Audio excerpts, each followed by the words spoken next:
Shalom warga kerajaan, masih dalam tema The Resurrection Joy. Orang yang percaya dan mengalami kuasa kebangkitan Yesus akan menjadi orang yang paling bersuka cita di atas planet bumi ini. Nah, kita melihat di sini bagaimana ketika Yesus bangkit dari kubur. Murid-murid tidak mengerti, tidak percaya karena kuncinya mereka kan semua orang Yahudi. Orang Yahudi sengaja skip Yesaya 53. Dan mereka lupa rencana Allah bahwa Mesias harus menderita untuk masuk kemuliaannya. Dan di sini kita lihat bagaimana begitu simpatik Tuhan Yesus. Dia menyapa Maria yang sedang menangis. Dan saya berbicara khusus buat mereka saudara yang kehilangan your loved ones selama 1 tahun ini. Mungkin karena corona atau apapun. Dan kau sedang menangis sebab kamu kira bahwa tidak ada kebangkitan dari antara orang mati. Kita berduka cita tidak seperti orang yang tidak punya pengharapan. Dan pengharapan kita kalau Kristus dibangkitkan sebagai buah sulung, mereka yang percaya pada dia juga akan dibangkitkan bersama-sama dengan dia. Dan Maria sedang menangis dan dia melihat ke kubur. Saudara salah melihat, Yesus tidak ada di kubur. Dan ada 2 malaikat di sana. Ibu, mengapa kamu menangis? Hari ini Tuhan juga tanya, mengapa engkau menangis? Dan pada saat itu Yesus bertanya dari belakang, Ibu, mengapa kamu menangis? Siapa yang kamu cari? Jangan cari Yesus yang hidup di antara orang mati, oke?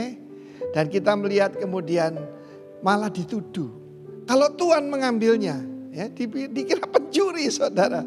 Orang kalau lagi sedih, Tuhan dikira hantu. Maksudnya kuasa kegelapan. Kalau Tuhan mengambilnya, nanti aku yang akan ambil. Betapa kasih daripada Maria. Tapi pada saat itu Yesus memanggil dengan penuh kasih, Maria.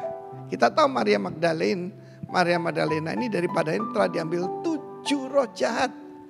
Tetapi saudaraku bayangkan hidupnya begitu menderita, orang salah mengerti. Ya, dikatakan dia itu pelakor, dikatakan dia itu bejat dan sebagainya.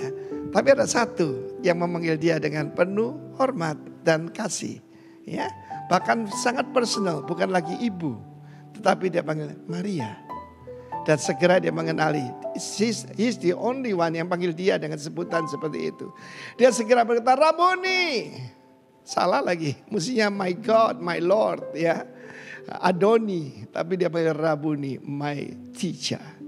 Dan kemudian bagaimana dia menjadi penginjil pertama yang pergi dengan penuh sukacita bahwa dia sudah bangkit. Seluruh hidup saya berubah 41 tahun yang lalu ketika saya mengalami kuasa kebangkitan Kristus. Sampai dengan hari ini sukacita tidak berkurang, bahkan terus bertambah. Yang kedua, Yesus juga menghilangkan masalah ketakutan. Di dunia ini banyak orang itu bukan cuma porno tapi paranoid. Ya, ketakutan dalam segala hal. Dan itu murid-murid, ada 10 orang di dalam ruangan itu. Yesus menampakkan diri, ya, dan mewahyukan bahwa dia hidup. Dan satu lagi saudaraku, bagaimana dia pada saat itu mengembuskan Roh Kudus kepada mereka juga. Ya, kita bisa lihat itu juga dalam Injil Lukas pasal 24. Tetapi bagaimana menghilangkan ketidakpercayaan? Ada Thomas yang berkata, kalau aku tidak mencucukkan jariku, ini kurang ajar tuh saudaraku, ke dalam bekas lukanya, sekali-kali aku tidak akan percaya. Hari yang ke-8, begitu rendah hati Kristus, dia nampakkan diri pada Mr. Bimbang ini, ya. Dan saudaraku, apa yang terjadi? Dia menyembah, my Lord and my God. Yesus berkata, berbagai mereka yang percaya sekalipun tidak melihat. Mungkin saat-saat ini engkau tidak melihat manifestasi dari kuasa Tuhan. Tetapi percaya, faith is a force, adalah suatu kuasa. Kiranya warga kerajaan, Roh Kudus lakukan hal-hal semacam ini dengan kuasa kebangkitan dari Yesus. Yang sedang bersedih dihiburkan, yang bimbang, yang ketakutan, segala kabut diangkat, kabut kesedihan menjadi percaya. God bless you warga kerajaan. Amin. Shalom Bapak Ibu yang dikasihi Tuhan. Bagaimana kabar Anda hari ini? Saya percaya berkat Tuhan selalu melimpah buat setiap kita di tempat ini. Hari ini, pagi hari ini khususnya, kita mau sekali lagi mendekatkan diri kepada Tuhan, memberikan sedikit waktu kita buat Tuhan untuk lebih menyembah Dia. Saya ajak Bapak Ibu sekalian untuk berdoa. Bapak, terima kasih Bapak, kami bersyukur Tuhan untuk hari yang baru ini, untuk pagi yang luar biasa ini Tuhan. Engkau berikan sekali lagi kesempatan untuk kami Tuhan, untuk menghirup udara pagi hari ini Tuhan. Kami percaya Tuhan, kesempatan yang Engkau berikan ini kepada kami Tuhan bukan sebuah kebetulan Tuhan. Pagi hari ini Tuhan, kami ingin meluangkan sedikit waktu kami Tuhan untuk lebih mengenal Engkau Tuhan. Kiranya Engkau menyertai kami Tuhan dalam ibadah pagi hari ini Tuhan. Buka telinga kami Tuhan, lancarkan lidah kami Tuhan, untuk memuji dan menyembah-Mu lebih dalam lagi Tuhan. Kami bersyukur Tuhan, hanya di dalam nama-Mu Tuhan, yang percaya katakan, amin.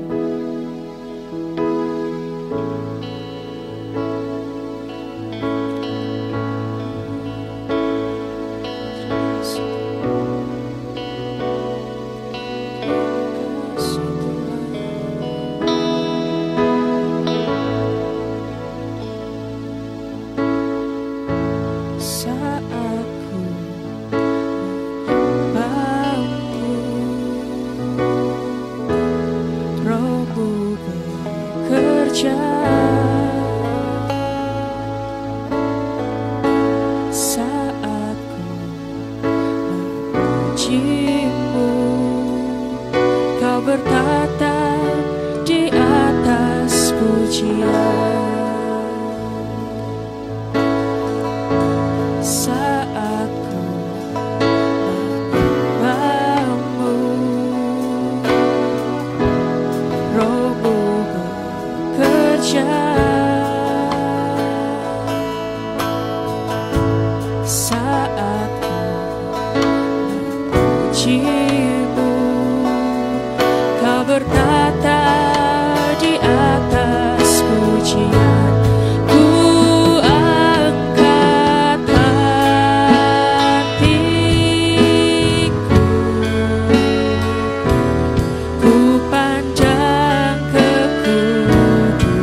Sorak-sorak kemuliaan bagi Tuhan.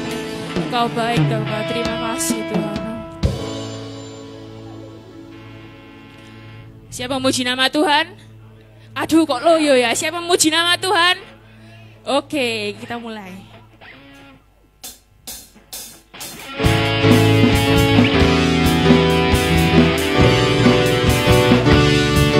Tuhanku maha besar.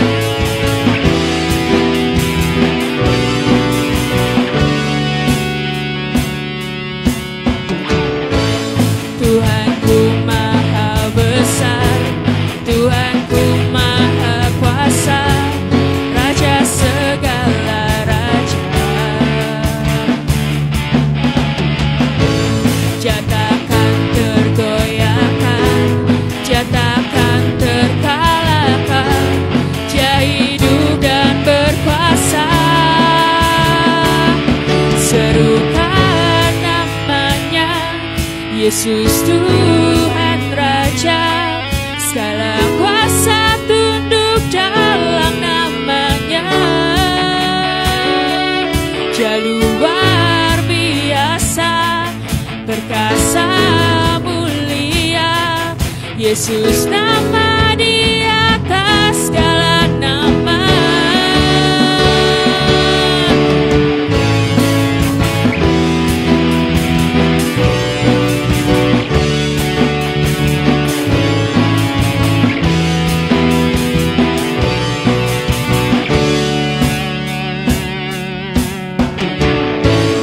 Tuhanku maha besar, Tuhanku maha kuasa, Raja segala raja. Jatakan tergoyahkan, jatakan tergoyahkan, jatakan terkalahkan, Dia hidup dan berkuasa. Serukan namanya, Yesus Tuhan Raja, segala kuasa tunduk dalam namanya.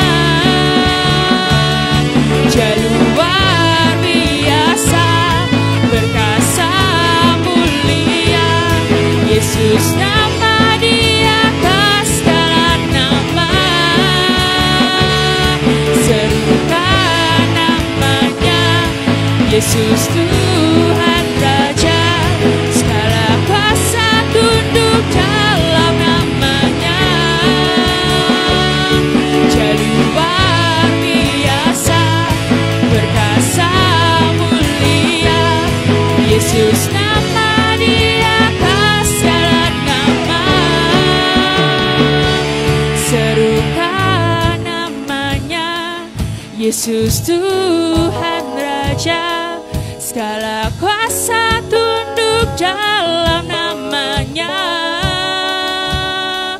Dia luar biasa, perkasa mulia. Yesus nama di atas segala nama. Serukan namanya, Yesus Tuhan Raja, segala kuasa tunduk dalam namanya. Dia luar biasa, perkasa mulia.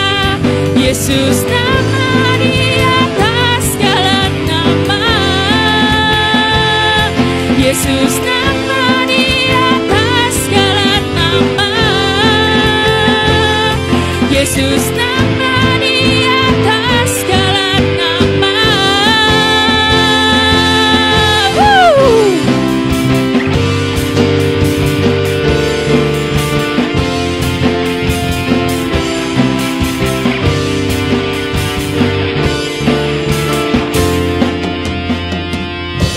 Tepuk tangan sekali lagi yang meriah buat Tuhan. Silakan duduk dulu saudara-saudari.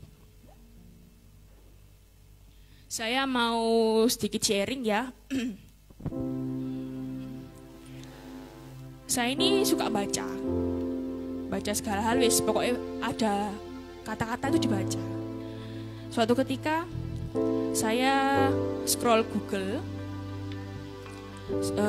googling istilahnya sekarang, googling, dan sempat baca suatu kalimat yang isinya seperti ini. Zaman sekarang ini, penyakit yang paling parah itu sebenarnya bukan corona. Tapi apa? Penyakit mental. Dan kata-kata itu, kayak membuka pikiran saya tiba-tiba. Fakta-fakta di bawahnya menjelaskan, dewasa ini, orang-orang itu banyak yang frustasi. Seakan-akan kayak hidup ini mentok, gak punya apa-apa, gak punya jalan keluar buat masalahnya masing-masing. Artikel ini sedikit banyak kayak menampar saya juga. Beberapa hari yang lalu saya sempat kayak masang story di WhatsApp saya yang kata-katanya seperti ini. Kami anak-anak muda ini di usia rentang 20-25 tahun itu adalah waktu yang paling tepat buat memulai sesuatu. Kata-kata ini membuat saya bertanya, sesuatu itu apa sih sebenarnya? Oh, mungkin apa yang kita pengen, mungkin apa yang kita cita-citakan. Ini saat yang tepat. Tapi saya bertanya kepada diri saya sendiri, bener tak kamu seperti ini? Akhirnya saya share cuitan sedikit itu di story saya. Dan saya saat hari itu memang sedikit agak galau, gloomy gitu ya. Saya tulis di captionnya mulai bosan. Dan salah satu anggota gereja keluarga kita juga itu dia komen story saya itu dan bilang, intinya bosannya itu kenapa sih sebenarnya? Ya bosannya sama rutinitas seperti ini aja. Dan masalah-masalah itu kayak silih hari itu datang terus nggak pernah ada habisnya. Dan beliau bilang sama saya, kalau bosan cari Tuhan. Kalau ragu, cari Tuhan. Kita itu butuh lutut yang kuat buat bersujud, buat minta sama Tuhan. Kira-kira apa sih yang Tuhan ingin di diri kita setiap masing-masing ini? Dia bilang seperti itu sama saya. Dan kebetulan kemarin waktu ibadah pemuda juga firman-Nya itu mengena sekali tentang mengambil keputusan dan pilihan. Dulu jujur aja ya, berdiri di tempat ini itu bukan sesuatu yang mudah buat saya. Kayak apa sih yang buat saya itu layak berdiri di tempat ini?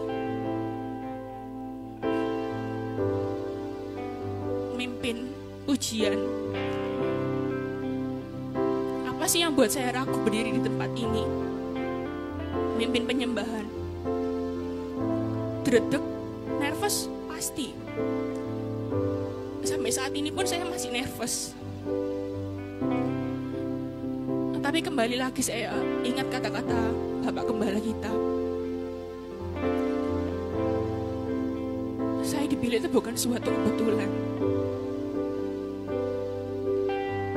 Tuhan yang izinkan. Dan masalah yang saya hadapi akhir-akhir ini buat saya terbuka ya. Kalau apa sih yang benarnya kita cari itu, yang kita inginkan itu memang terasa sulit. Tapi satu yang pasti, Tuhan itu ada buat kita. Dimanapun kita berada, apapun kondisi kita, Tuhan itu ada buat kita. Dan saya pilih lagu terakhir ini, dari hati saya tiba-tiba pengen nyanyikan. Kalau Tuhan itu segalanya buat kita. Gak ada masalah sebesar apapun yang lebih besar dari Tuhan, gak ada. Tuhan itu jauh lebih besar. Tuhan itu segalanya buat kita.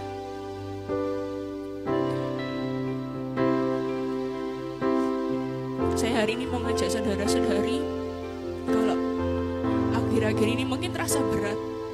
Apa yang berat, kita juga gak tahu. Satu sama lain kita juga gak tahu. Tapi satu yang pasti kita tahu, kalau setiap kita di tempat ini punya Tuhan. Tuhan yang sangat besar.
sendiri.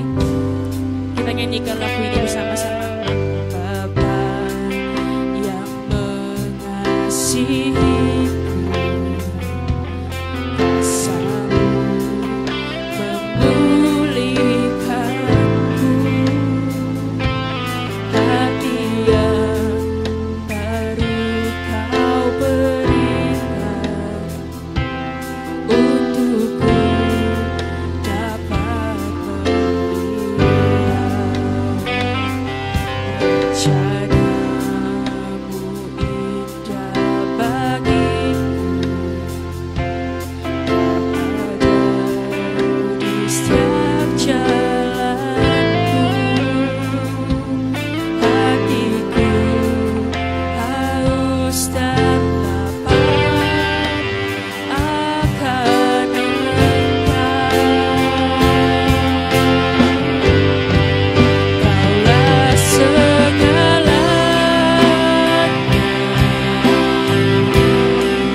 di dalam hidupku.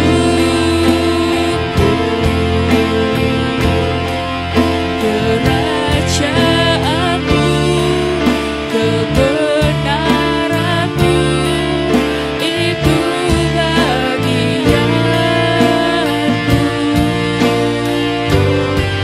Kaulah yang kupandang selama hidupku.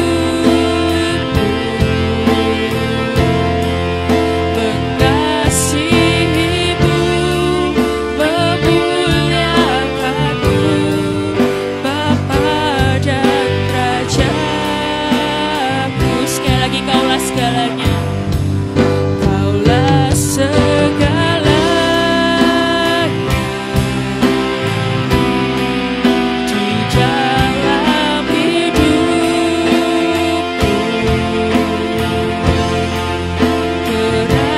Kerajaan-Mu, kebenaran-Mu, itu bagianku.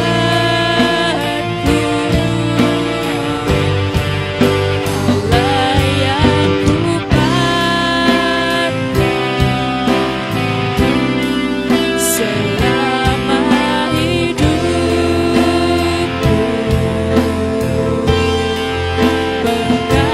Mengasihi-Mu, memuliakan-Mu, Bapa dan Rajaku. Kaulah segalanya di dalam hidupku.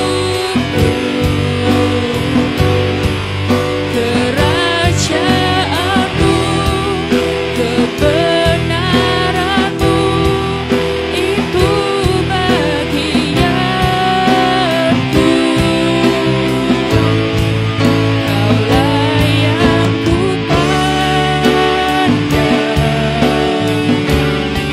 selama hidupku.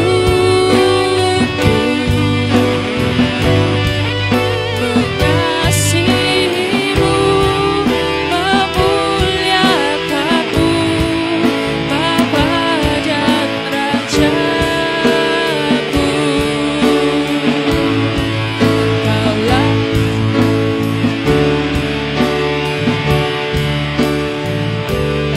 di dalam hidupku.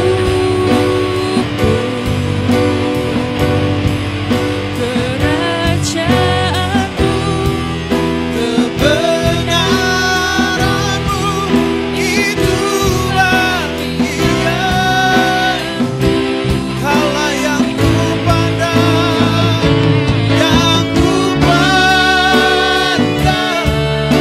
selama hidupku,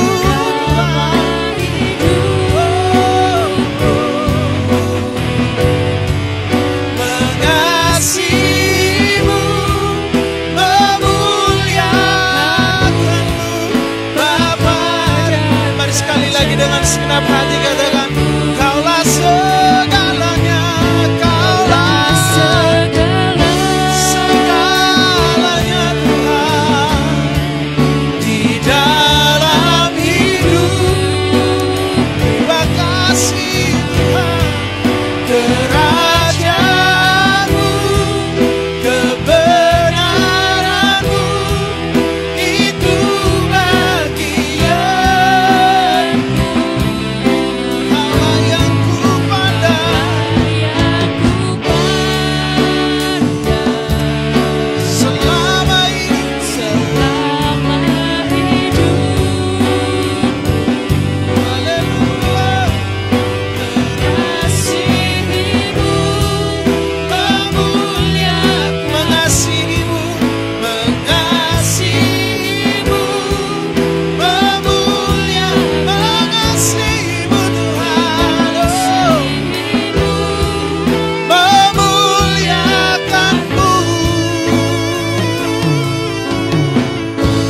Terima kasih Tuhan.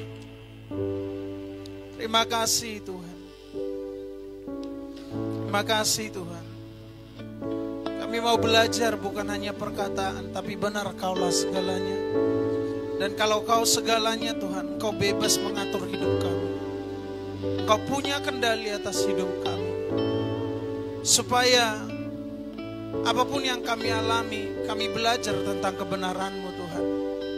Supaya semenderita apapun perjalanan hidup kami di bumi ini, kalau itu untuk kami mengenal Engkau, terjadilah dalam hidup kami. Karena kalau kami menderita bukan karena diajar oleh Tuhan, tapi kami menderita oleh karena diri kami sendiri. Tanpa ada Tuhan di situ, maka kami akan menderita seumur hidup kami. Dan kami tidak menerima apa-apa dari penderitaan itu. Tapi kalau kami menderita karena Tuhan izinkan supaya kami belajar, biar kiranya Tuhan berikan kami kekuatan. Terima kasih Tuhan. Kami mau belajar firman-Mu. Tolong kami untuk kami mengerti. Roh Kudus berbicara kepada kami dengan bahasa yang sesederhana mungkin. Supaya firman-Mu bukan hanya kami dengar, bukan hanya kami mengerti, tapi kami tahu bagaimana kami bertindak atas dasar firman-Mu. Terima kasih Tuhan.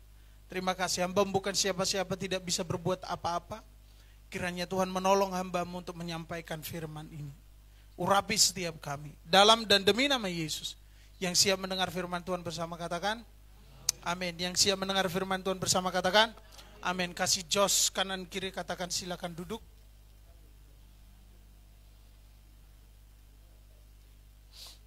Haleluya. Baik. Puji Tuhan, kurang lebih 1 bulan kita nggak ketemu, tapi hari ini ketemu. Puji Tuhan, senang sekali bisa berada di tempat ini. Karena hari ini juga Bapak Gembala ada di Pasuruan.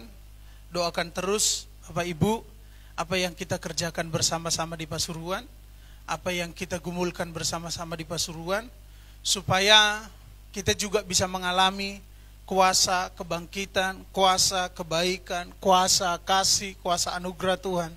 Seperti kita mengalami pelayanan di tempat ini. Amin. Amin, hanya satu, gak ada yang dukung Pasuruan. Amin. Aminnya terpaksa, ampun Tuhan. Haleluya, baik. Oke, kita buka Alkitab kita bersama-sama karena tema kita adalah guide, menuntun. Ya, buka Alkitab kita dalam Efesus pasal 5 ayat yang ke-15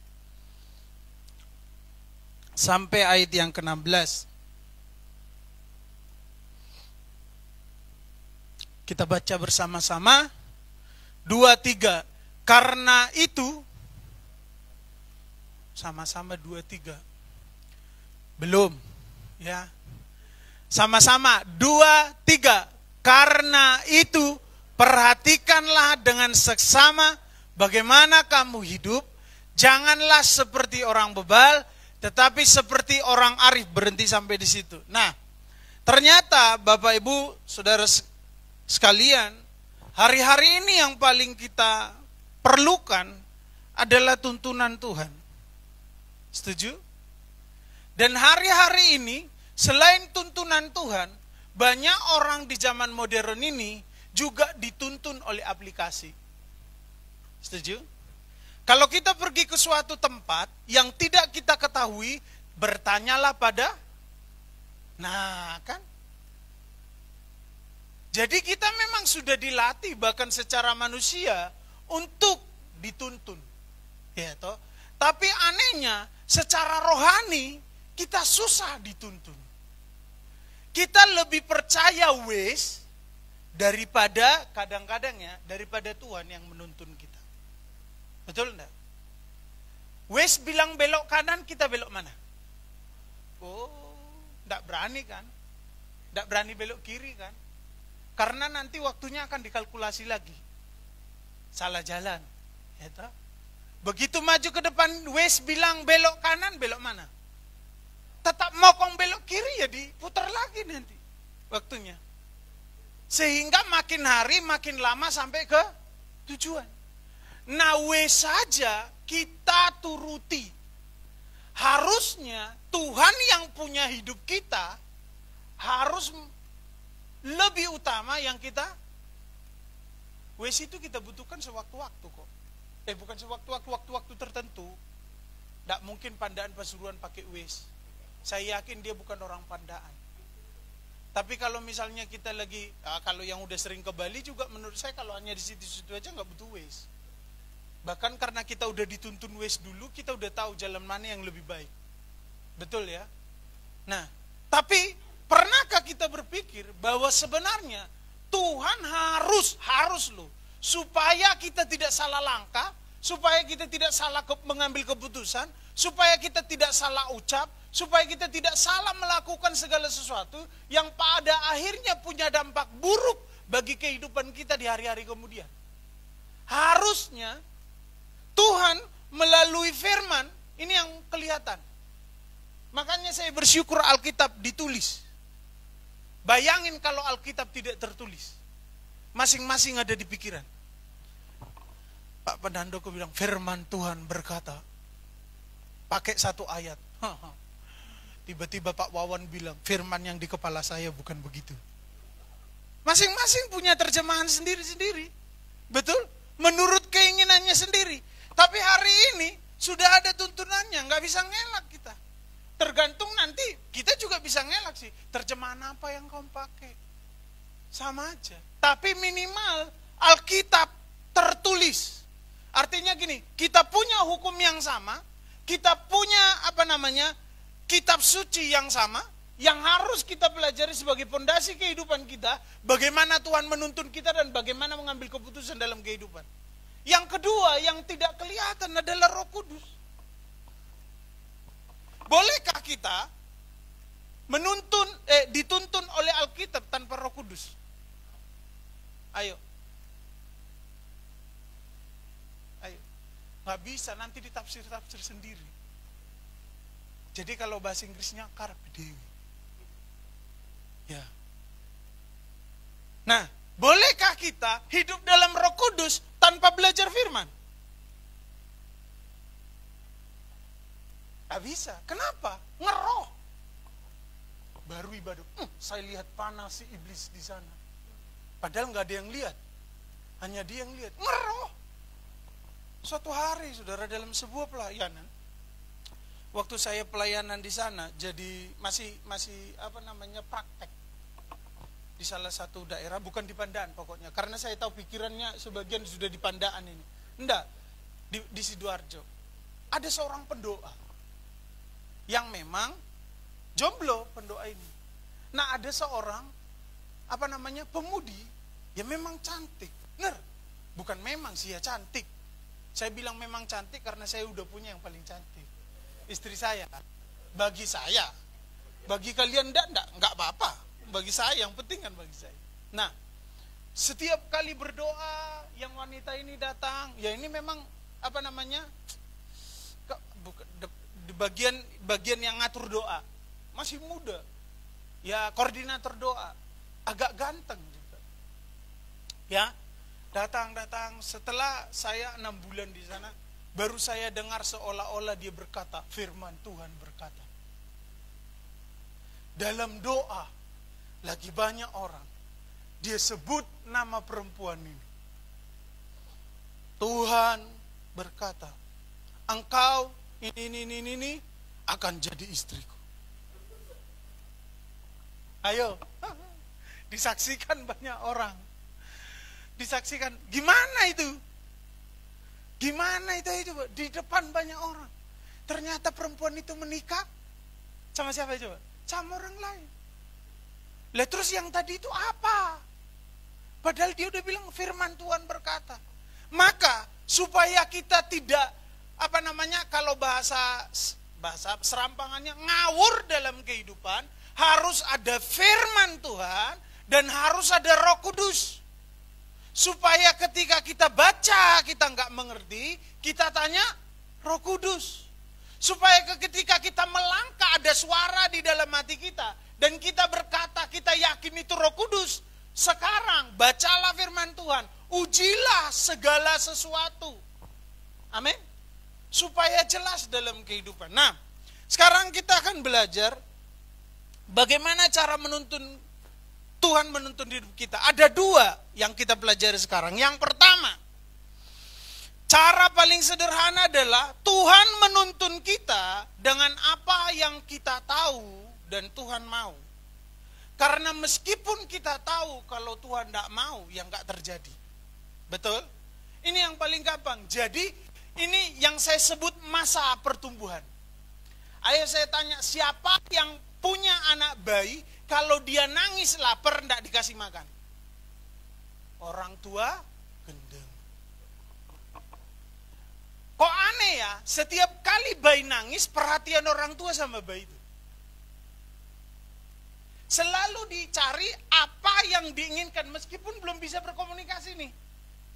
Ya, setiap kali nangis akan dilihat, yang pertama popoknya dulu. Oh, buang air besar, dibersihkan.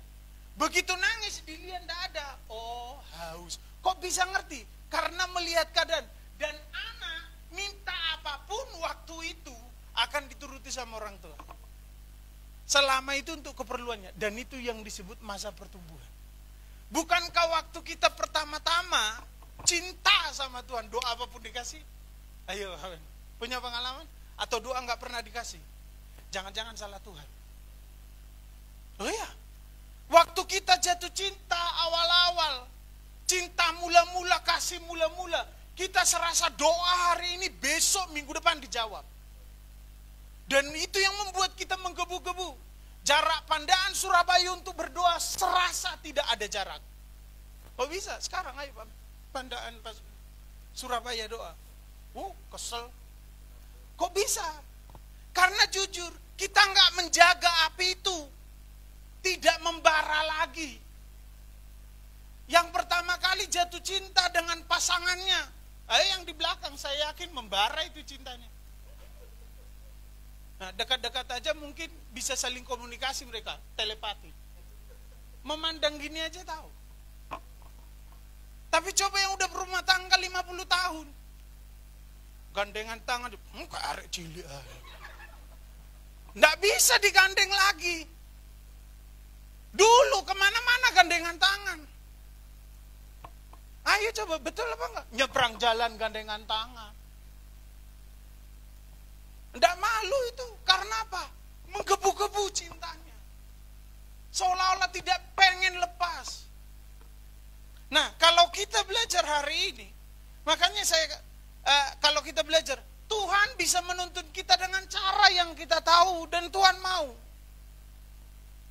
Ya, jelas ya. Tuhan mau. Meskipun itu yang kita tahu. Dan hanya itu yang kita tahu. Tuhan bisa mau. Nah, coba perhatikan ayatnya. Dikatakan di sini, karena itu perhatikanlah dengan bagaimana kamu hidup. Pertanyaan ini luar biasa. Bagaimana kamu hidup? Bukan apakah kamu hidup, itu jelas. Enggak, iya. Seringkali kalau kita ketemu sama teman lama, saya urip. Nggak enak loh kalimat itu. Berarti kamu doakan saya mati. Meskipun bercanda, tapi nggak enak itu. Sebenarnya sedang didoakan, mati yo. Tapi firman Tuhan berkata, dalam kitab Efesus berkata begini, bagaimana kamu hidup? Nah, kalau kita belajar dikatakan ada, perhatikanlah dengan seksama. Tahu nggak? Bahwa perhatian kita itu adalah fokus kita. Supaya jelas. Kenapa dibilang perhatikanlah? Kalau bahasa yang kita mau, lihatlah, amatilah dengan seksama. Bagaimana kamu hidup. Jadi amatinya bukan biasa-biasa.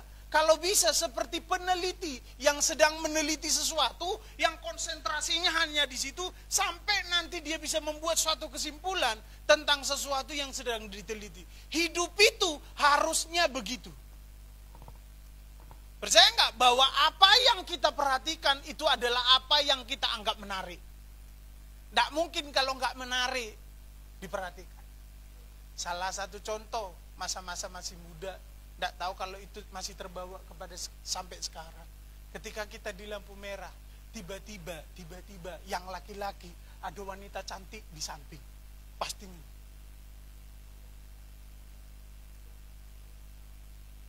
Salah kah? Enggak, memandang kok. Kalau udah mengingini, dosa. Kalau memandang wanita cantik, enggak salah. Betul dong? Ini masih jomblo ya. Karena kalau sudah beristri pasti langsung ini. Mata gitu kan, ditarik sama istri. Tapi coba, kalau sesuatu yang kalau bapak nggak bisa ya, rambut ya nggak bisa ya. Ada juga yang rambut sih, saya diingatkan sama Pak ini. Jadi coba sesuatu, ini maksud saya, sesuatu itu nggak menarik. Ya maaf ya, kan kita ini normal, kita bisa bedakan yang mana yang cantik yang enggak. Kalau yang cantik tadi, sampai dia berangkat kita masih gini. Kalau enggak dia muter, bisa muter nih kepala ini.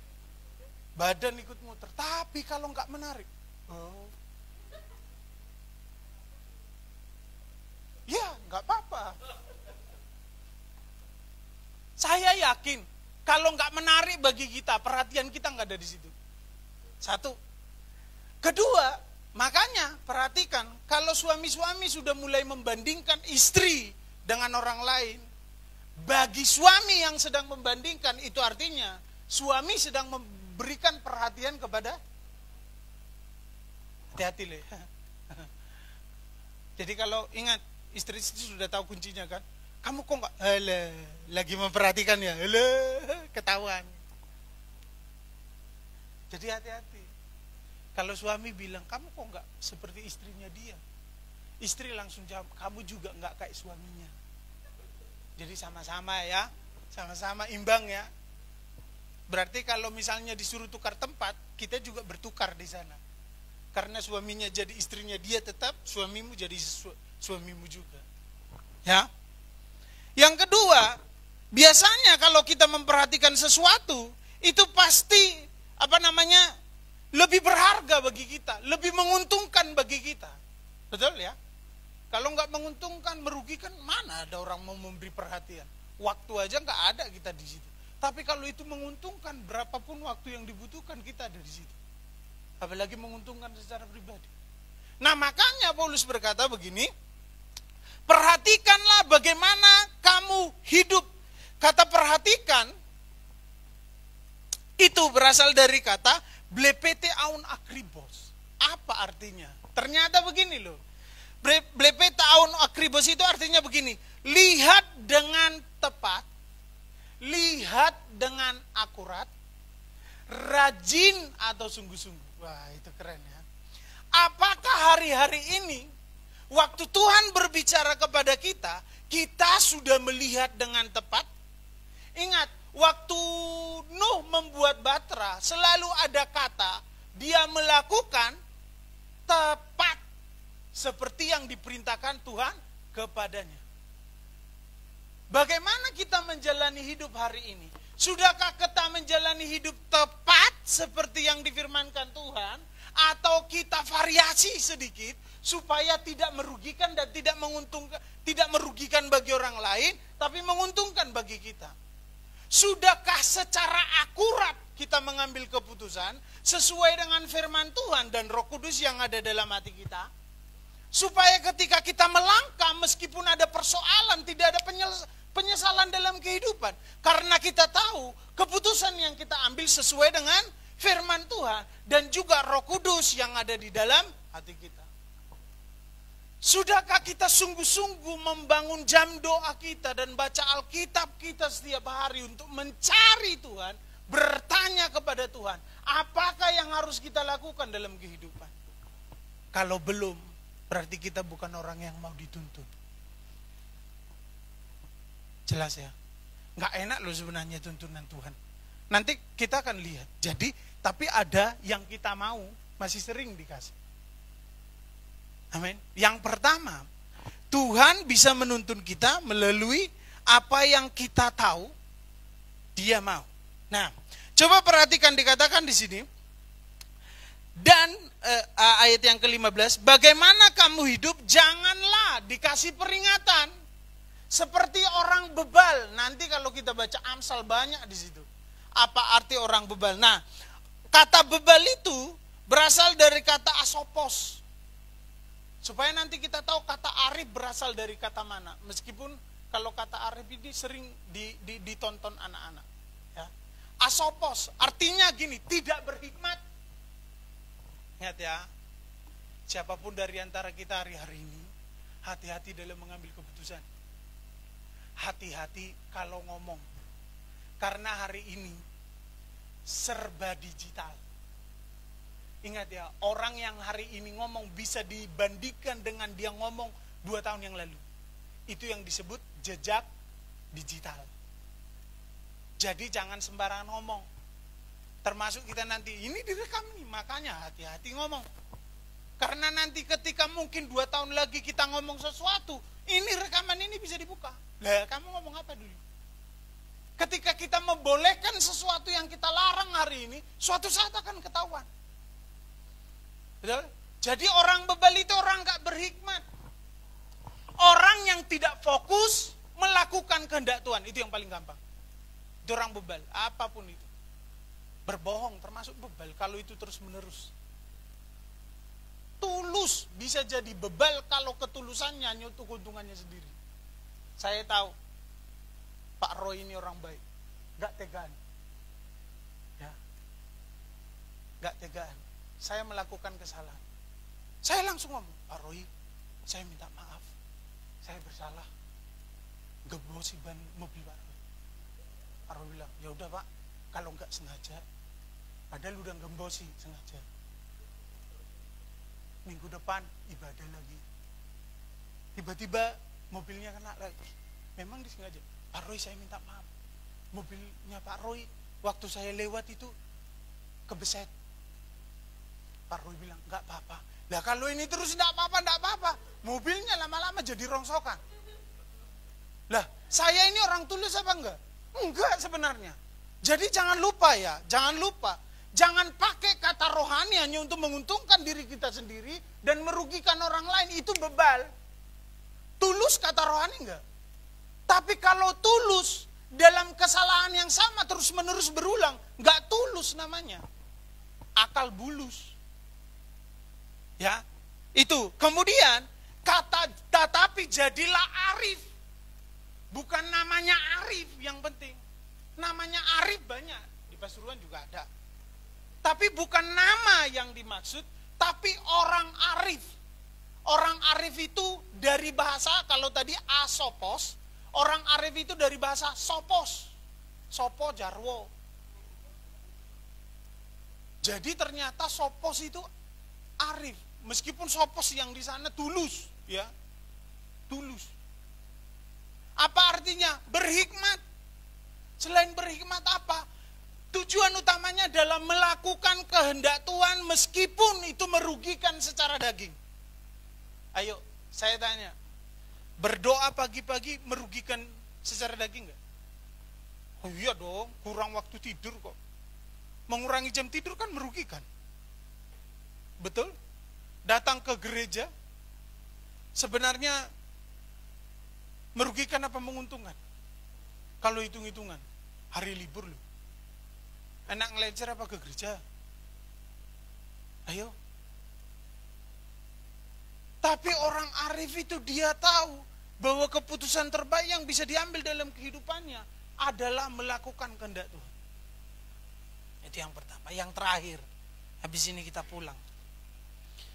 Yang kedua, jadi Tuhan bisa menuntun kita melalui apa yang ada pada kita, melalui apa yang kita lihat, melalui apa yang kita dengar, melalui apa yang kita baca. Seperti tadi, WL-nya baca sesuatu, pikirannya dibukakan. Kita udah sering baca masih buntu. Nah, itu bisa jadi tuntunan Tuhan. Kalau orang baca sesuatu, meskipun kita udah baca beratus-ratus kali, tapi pikiran kita buntu, begitu orang baca dibukakan, itu tuntunan. Ya, yang kedua, yang terakhir, ya, yang kedua ini ada 75 poin. Ya, langsung gitu. Ya wes, langsung yang ke-75. Biar kita pulang, ya. Oke, yang kedua, ini cara yang sulit. Jadi artinya begini, Tuhan menuntun kita dengan cara yang kita tidak tahu tapi dia mau. Makanya denger lagu, jalanmu tak terselami. Tahu nggak? Tahu nggak jalan itu? Nggak tahu, tapi Tuhan mau. Ini yang disebut proses kedewasaan. Ayo saya tanya, begitu anak menuju dewasa, masihkah dikasih pakai pampers meskipun dia mau? Siapa anaknya masih pakai pampers mau dewasa? Siapa? Fani masih pakai pampers? Meskipun Fani mau loh, demi kenyamanan, tiba-tiba pergi jalan, tidak ada toilet, pakai pampers saja. Dan itu tiap hari Pak Ben. Atau pakai baju bayi dalam porsi besar, jumbo. Baru masih dikasih ini, ngempek. Aneh. Kenapa yang begitu kita nggak mau, tapi menjalani hidup kita nggak mau dewasa? Sebenarnya bukan pakaiannya penting, sifat kekanak-kanakannya yang paling berbahaya daripada tampilannya. Betul enggak? Makanya saya berkata begini, Tuhan bisa menuntun saya dengan cara yang tidak saya tahu, tapi dia mau. Oleh karena itu dia Tuhan. Dia buka jalan saat tiada. Saya saksikan sesuatu. Sebenarnya kalau dibilang hal yang kurang saya nggak tahu bagaimana Bapak Ibu menyikapi kesaksian ini. Ini kami alami. Suatu hari seorang keluarga mengundang kami makan. Baru kali itu loh Pak Ben, kami diundang makan. Ya mana tahu ada yang tertarik dari Pandaan mengundang makan ya. Ya hubungi nanti nomor di bawah ini. Ya. Hari Senin, Selasa, kecuali Rabu boleh. Ya, mau malam, siang, pagi terserah. Ya. Diundanglah suatu hari makan. Dan setelah makan enak, kita ngobrol santai, tiba-tiba bertanya, pertanyaan yang tidak pernah saya pikirkan. Gimana sekolah anak? Baik. Dua anak masih sekolah, masih, tapi online. Terus yang ditanya yang berikutnya ini yang buat saya kaget. Uang sekolahnya gimana? Oh ya memang beberapa bulan ini kita sudah sepakat sama guru untuk sementara uang-uang yang lain kita nggak bayar, fokus uang sekolah. Itu sudah dibayar. Nah pertanyaan saya kalau mau jujur nggak enak, tapi nggak jujur nyesek juga. Saya bilang belum. Oh gitu ya. Pertanyaan berikutnya lebih buat saya kaget. Berapa kira-kira? Ayo. Mau jawab nggak? Hah? Ya kalau kita jawab kita tahu bahwa orang ini butuh gitu ya. Saya bilang, buat apa? Enggak, hanya pengen tahu. Nah, pertanyaan itu membingungkan, bro. Ah, itu bingung. Masih ingat seorang pendeta yang dibilang, Pak, bongkar gerejanya ini, bangun yang baik. Bongkar aja gampang, Pak. Bangunnya nggak ada biayanya. Lihat disuruh bongkar, tapi nggak dikasih dana kan repot. Enggak, berapa kira-kira? Saya sebut, ya memang beberapa bulan ini belum dibayar. Oh, lah yang besar berapa biayanya per bulan? Waduh, ini detail ini. Nggak apa-apa, karena saya lihat orang ini baik dan saya percaya itulah cara Tuhan sedikit menghibur kami di situasi pandemi itu. Makan. Habis makan kalau ada obrolan ini, mana tahu mungkin ada mau menyambung obrolan ini, boleh silakan. Ya, nanti kalau mau makan dilanjutkan obrolan tadi boleh. Nah, saudara, begitu saya kasih tahu angkanya, baru pulang dikirimilah gambar uang jumlah untuk membayar uang sekolah itu. Saya sama istri saya terharu. Saya bilang siapa kita? Sehingga kita, bagi orang lain mungkin itu sederhana ya. Tapi bagi saya itu penghiburan. Siapa kita sehingga orang seperti kita dapat anugerah. Sudah diajak makan, dibayari makan, masih ditanyai baik-baik. Kalau saya curiga, ya coba bilang. Buat apa? Ngerti uang sekolah, mau merendahkan saya. Lah kita kan selalu begitu. Jujur aja. Lebih banyak pikiran negatif kalau itu berkaitan dengan kekurangan kita. Kalau orang lain tanya, betul? Tapi kalau itu berkaitan dengan kelebihan kita, Kita selalu menganggap rendah orang lain kok. Nah, waktu muncul itu, saya langsung, ya namanya, seorang pelayan Tuhan dari desa. Lagi dalam mengalami masa-masa di mana Tuhan menuntun itu tadi. Saya lihat istri saya bilang, berarti kita harus memutuskan untuk tidak ragu lagi sama Tuhan. Tadi dibilang, banyak orang mengalami sakit mental, jalan buntu di mana-mana, kesulitan di mana-mana. Betul ya? Karena kesulitan berat yang paling berat dirasa manusia adalah kesulitan finansial. Betul? Betul? Ya hanya Pak Pen yang lain tidak sulit Pak Pen. Kelimpahan. Amin. Ya. Nah, kalau kelimpahan, amin langsung gitu. Tapi prosesnya berat. Kita gitu, kalau sesuatu yang wah kita langsung amin. Tapi prosesnya berat, tidak ada yang mau. Kita rasa kalau bisa cuma-cuma aja deh semua. Bagi saya, hanya anugerah yang Tuhan beri cuma-cuma. Keselamatan yang cuma-cuma. Yang lain itu butuh doa, butuh usaha. Supaya kita nggak cengeng dalam kehidupan. Nah, coba buka satu ayat. Saya udah bilang 75 pasal. 75 pasal. Gak pulang-pulang kita kawan. Keluaran pasal 13. Supaya kita jelas. Tuntunan Tuhan itu. Sebentar. Keluaran 13 ayat 17. Ya. Kita selesaikan di sini aja dalam tempo yang sesingkat-singkatnya. Keluaran 13 ayat 17 sampai 22, tapi tidak semua ayat kita baca. Setelah Firaun membiarkan bangsa itu pergi, Allah Lanjutkan lagi. Mereka melalui jalan ke negeri orang Filistin. Walaupun jalan ini yang paling dekat, sebab firman Allah, jangan-jangan bangsa ini menyesal bila mereka menghadapi peperangan sehingga mereka kembali ke... Nangkap nggak maksud ayat ini? Kan mereka baru keluar nih, senang nih melihat mujizat Tuhan. Setelah 10 tula bayangin. Mereka lihat, mereka hanya melihat loh. Makanya saya setuju lagu itu juga, walau 1000 rebah di sisiku. Jadi kita hanya melihat, jadi bangsa Israel hanya melihat waktu itu benar. Nggak ngalami, mereka nggak ngalami yang disebut debu menjadi katak, nyamuk, nggak ngalami air menjadi darah, nggak ngalami belerang, nggak ngalami sakit sampar, penyakit sampar, nggak ngalami, anak sulung mati, nggak ngalami. Mereka pergi keluar dari Mesir disangui sama emas. Orang berbaik hati. Padahal mereka dimusuhi. Bisa mikir nggak sejauh ini cara Tuhan ini? Tapi coba perhatikan, begitu mereka, kalau bayangan saya, begitu pintu Mesir ditutup, ceklek mereka udah keluar.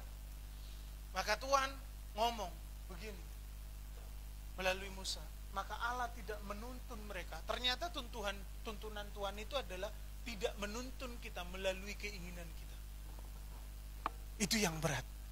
Sehingga jujur itu sering kali salah paham. Dan kalau ada yang nanya, Tuhan masih perhatian sama saya enggak sih? Itu artinya dia sedang dituntun ke jalan yang tidak dia pikirkan bahwa dia dituntun ke situ. Berapa? Mesir ke tanah Kanaan harusnya bisa ditempuh 2 minggu. Tapi firman Tuhan berkata mereka berputar selama 40 tahun. Bisa bayangin enggak? Siapa yang pengen 40 tahun berputar-putar? Kalau bisa ya jangan Tuhan. Siapa yang pengen 2 minggu? Ya kalau bisa ya jangan Tuhan. Kalau bisa 1 hari aja.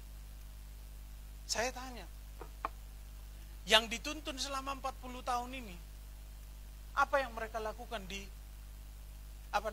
padang gurun? Bersungut-sungut. Sehingga hanya 2 orang yang keluar dari Mesir. Itu yang sampai ke tanah Kanaan. Namanya Yosua dan Kaleb. Sisanya yang lahir di padang gurun lah yang lebih kuat dan bisa sampai ke tanah Kanaan. Pelajaran penting. Dan coba perhatikan, saya mau tanya, jujur saja, di tempat di mana kita nggak dituntun sesuai dengan keinginan kita, di tempat itulah paling banyak mujizat. Setuju? Di manakah mujizat paling banyak sepanjang Alkitab dicatat? Apakah waktu Yesus menyembuhkan orang sakit? Enggak. Apakah waktu Yesus hadir secara fisik? Enggak. Di mana? Mesir. Bukan di Mesir. Di mana? Padang gurun. Setiap siang, ini yang beratnya adalah mereka nggak punya jadwal. Seperti mereka lagi retreat atau wisata rohani, tapi nggak punya jadwal. Yang ngatur jadwal siapa? Tuhan. Tapi setiap siang tetap ada tiang awan. Setiap malam tetap ada tiang api. Dan waktu Tuhan bilang, berangkatlah, mereka harus berangkat. Waktu bilang, menginaplah, mereka harus menginap. Waktu Tuhan bilang, buatlah kemah, mereka harus buat kemah. Itu enak nggak? Enak nggak? Di rumah ya, di rumah. Fani, contoh, ini contoh. Yang ngatur jadwal hanya papa mama. Dan tidak pernah dikasih tahu jadwalnya apa. Enak gak? Siapa yang mau? Kalau kita lagi retreat, kan itu ada jadwalnya tuh. Jam 5 pagi bangun, ini nggak ada jadwalnya. Tiba-tiba jam 3 dibangun. Bangun. Waktunya bangun. Lu kan masih jam 3, kemarin jam 5. Lu yang ngatur jadwal saya kok.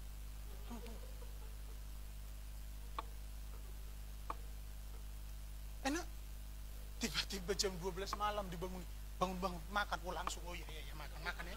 Kalau makan sih kita gampang. Tapi kalau bangun, jam 3 pagi, ayo ngepel rumah. Tiba-tiba lagi enaknya nonton Krishna atau Radha Krishna, siapa yang suka nonton itu? Film India itu, atau Korea, kalau anak muda Korea sih. Ya. Kalau di rumah saya kayaknya istri saya Radha Krishna. Ya. Sampai saya bingung. Istri saya sama Leo bisa berkomunikasi nyambung gitu. Aneh rasanya film ini dalam hati saya.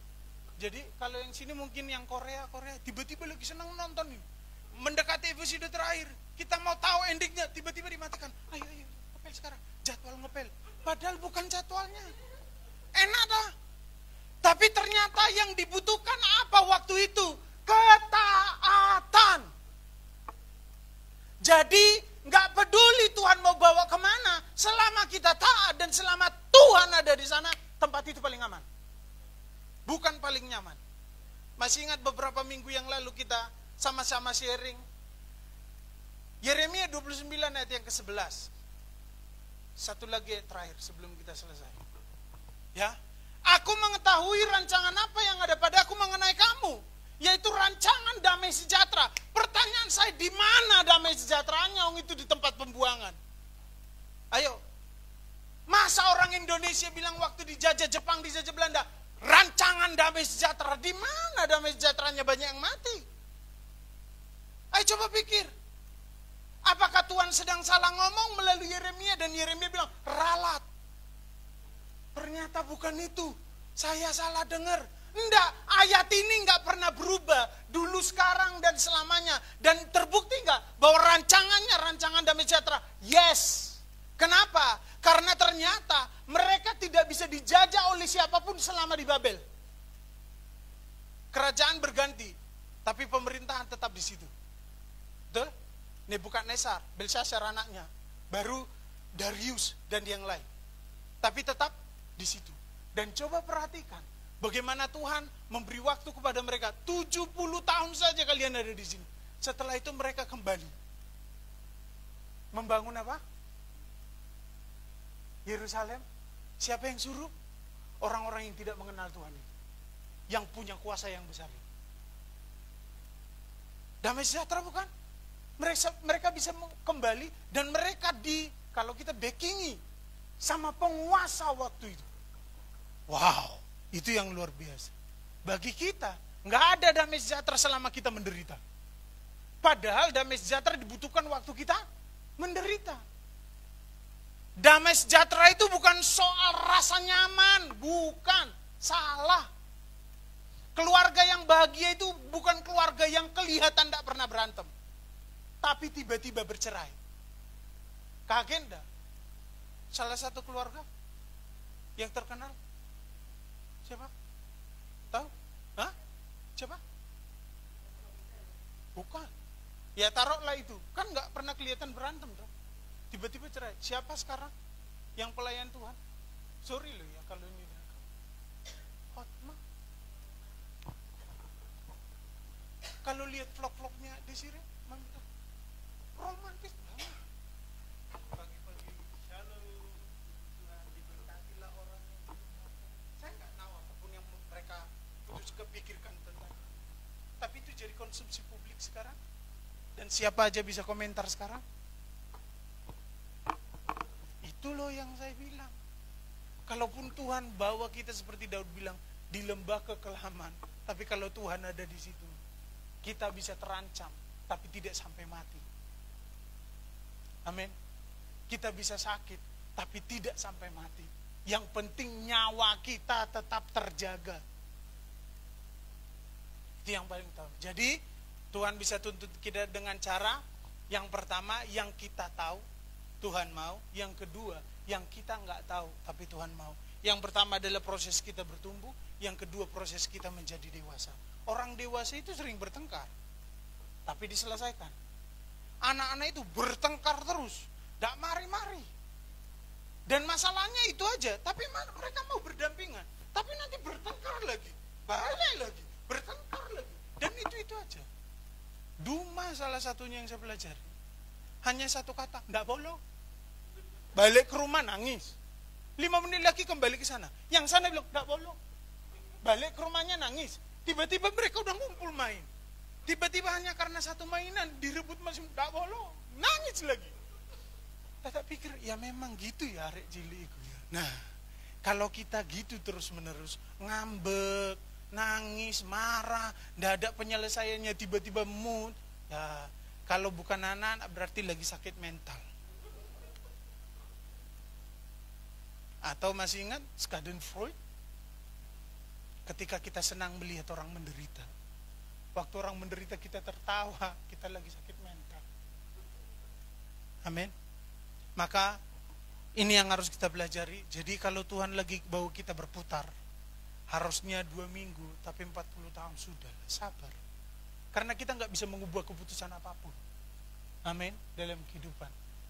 Yang pertama tadi, perhatikan bagaimana kita hidup, proses kehidupan kita, pengambilan keputusan kita, apa yang kita hasilkan, bukan hasilnya, tapi bagaimana kita mendapat hasil itu jauh lebih bagus. Bukan 100 yang diminta daripada Fani, tapi bagaimana kok bisa dapat nilai 100, itu jauh lebih penting. Betul? Banyak orang sampai berbohong demi nilai, apalagi online sekarang, dibilang anaknya yang ngerjakan, tapi ternyata mamanya. Saya izinkan, jujur ya, saya bersyukur sebelum kita selesai, Leo selalu bilang begini, kalau ada peraturannya, mulai istri saya mulai tangan jari-jarinya main, kalau ulangan, langsung Leo bilang, tidak boleh dibantu orang tua. Itu dibaca. Dan kalau dia bilang, di nilai saya 170, mantap. Karena bapak, loh ya, kan kalau mereka soalnya 200 nilainya sekali ujian. Jadi 2 mata pelajaran dijadikan 1. Jadi yang 2 itu 200. Nilai saya 170, mantap. Bapak modul 90 aja. 2 mata pelajaran. Aturannya 200 hanya dapat 90. Kan masih lebih tuh. Bukan saya izinkan, enggak apa-apa. Yang penting dia belajar, dia ngerti apa yang dikerjakan. Soal nilai itu urusan belakang. Karena nanti perusahaan enggak tanya nilaimu berapa. Enggak. Karakternya bagaimana. Waktu dia bilang itu jadi tamparan bagi saya sama istri. Makanya kan tak bilang gitu. Pernah ikut olimpiade bahasa Inggris di sekolah untuk ukuran sekelas mereka. Istri saya bantu sedikit, saya bilang, begitu anakmu masuk nanti nggak ngerti apa-apa itu dosamu. Habis itu nggak dibantu. Memang dia nggak sampai final, semifinal aja, tapi atas usahanya sendiri. Itu namanya bertumbuh. Amin. Tuhan Yesus memberkati, saya serahkan Bapak.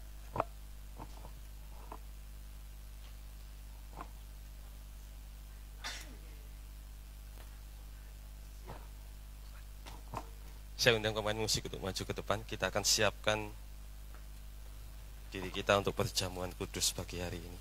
Bisa kita siapkan anggota perjamuan.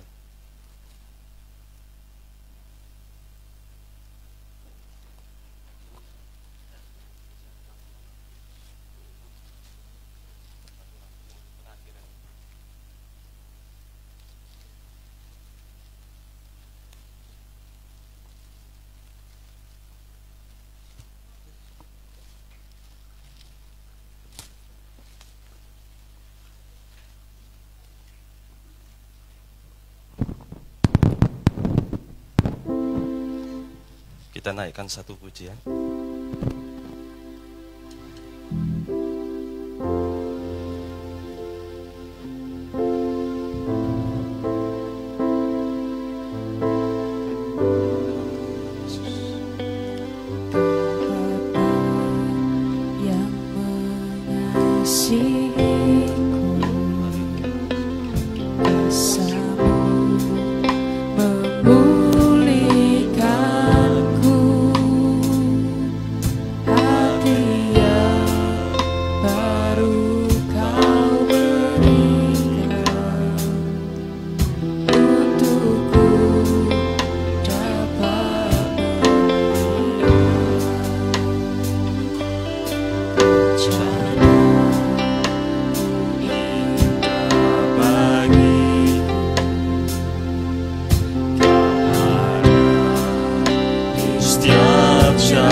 Firman Tuhan sebelum perjamuan dikerjakan. Sebab apa yang telah kuteruskan kepadamu telah aku terima dari Tuhan, yaitu bahwa Tuhan Yesus pada malam waktu ia diserahkan mengambil roti.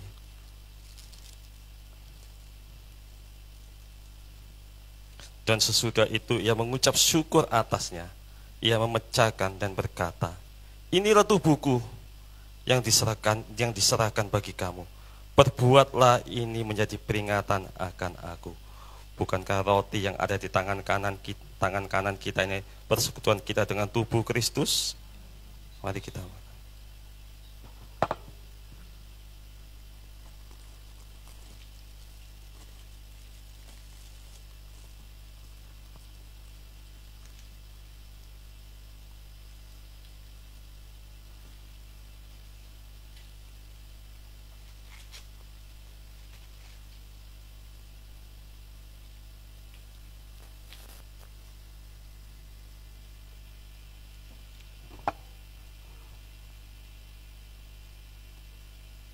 Mari kita angkat anggur di tangan kanan kita lebih tinggi dari kepala kita.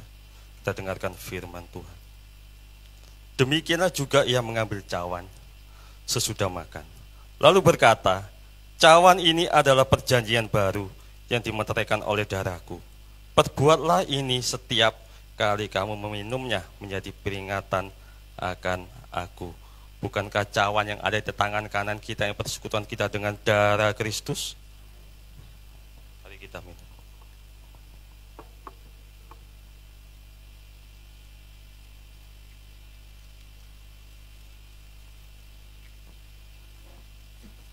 Haleluya Yesus. Haleluya Yesus. Terima kasih Tuhan. Mari kita naikkan ucapan syukur kita kepadanya pagi hari ini. Haleluya, haleluya Yesus, haleluya, haleluya, terima kasih Tuhan. Haleluya Yesus, haleluya, haleluya, haleluya Yesus, terima kasih Tuhan. Buat tubuh dan darah-Mu mensucikan hidup kami, memulihkan hidup kami Tuhan. Terima kasih Yesus, terima kasih Roh Kudus, terima kasih Tuhan, terima kasih Yesus, terima kasih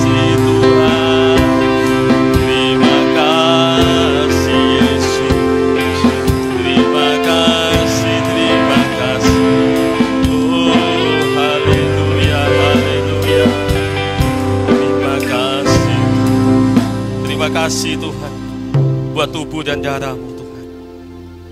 Untuk pagi hari ini mengingatkan akan kami Tuhan, untuk penebusan dosa kami Tuhan, memulihkan hidup kami Tuhan, mengingatkan kepada kami betapa besar kasih-Mu dalam setiap kehidupan kami Tuhan. Engkau ada di dalam setiap situasi kondisi di hidup kami Tuhan. Terima kasih Tuhan. Terima kasih buat firman-Mu pagi hari ini Tuhan, mengingatkan kepada kami Tuhan, Engkaulah sang penuntun di dalam hidup kami Tuhan. Di dalam segala hal Tuhan, kami perlu Engkau Tuhan, agar kami tidak tersesat Tuhan, ketika kami mengikut Engkau Tuhan, agar kami sampai finish Tuhan, finishing well Tuhan, sampai kami Kau panggil kembali Tuhan. Terima kasih Tuhan, berkati hamba-Mu yang sudah menyampaikan firman Tuhan. Berkati lebih lagi Tuhan hamba-Mu Tuhan. Kau pakai lebih lagi Tuhan di dalam pelayanannya Tuhan, keluarganya, rumah tangganya Tuhan. Berkati dengan limpah Tuhan. Sertai Tuhan, hingga apapun yang dikerjakan dalam kehidupannya Tuhan, Kau selalu menjadikannya berhasil Tuhan. Terima kasih Tuhan. Juga demikian dengan kami Tuhan. Kalau pagi hari ini kami sudah mendengarkan firman-Mu Tuhan, meteraikan firman-Mu Tuhan di dalam setiap hati kami Tuhan. Berikan kemampuan kepada kami Roh Kudus untuk kami melakukannya Tuhan di dalam setiap langkah kehidupan kami Tuhan. Terima kasih Tuhan. Terima kasih Bapa. Pada pagi hari ini Tuhan, Kau berkati setiap kami yang ada di tempat ini Tuhan, tak terkecuali Tuhan. Mungkin pagi hari ini kami datang dengan membawa persoalan kami, membawa pergumulan kami Tuhan.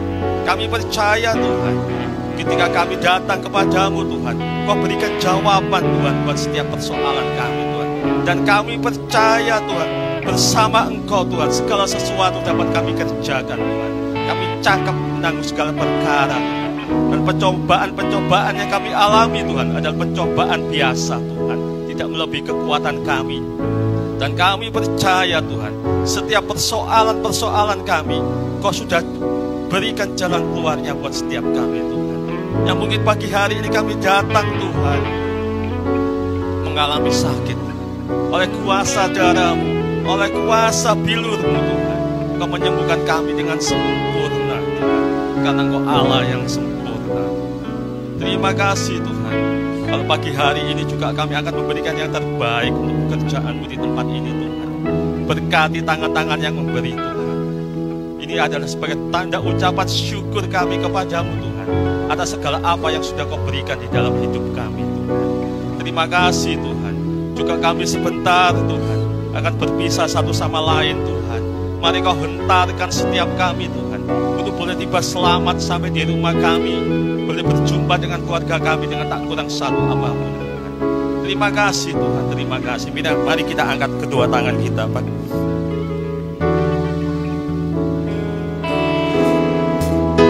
Tuhan memberkatimu dan melindungimu. Tuhan menyinari